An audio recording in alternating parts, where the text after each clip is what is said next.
У вас ничего секретного не запрашивается. СМС Ну, вам вот поступает с официального номера банка. здесь Вы это пришел слышите? код.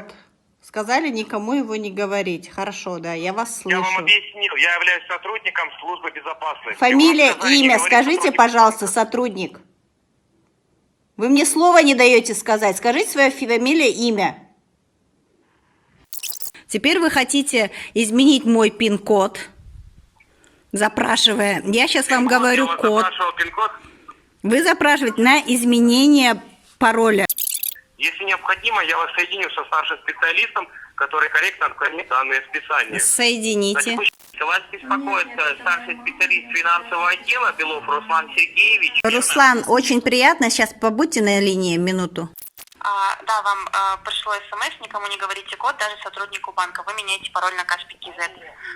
Вы меняли пароль самостоятельно? Нет, я не менял. Вот сейчас они на линии находятся.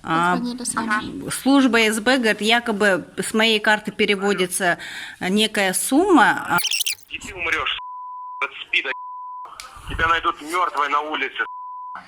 Вот они мне и... Нет, это не сотрудники нашего банка, это мошенники. Они просят, чтобы вы код из смс, знаете? Да. Не говорите им код из смс. Вы прервали связь, я так понимаю, правильно? Ну, а что мне ваши маты слышать и проклятия? Я буду резать твою глотку ножом. Я твое время потратил на тебя.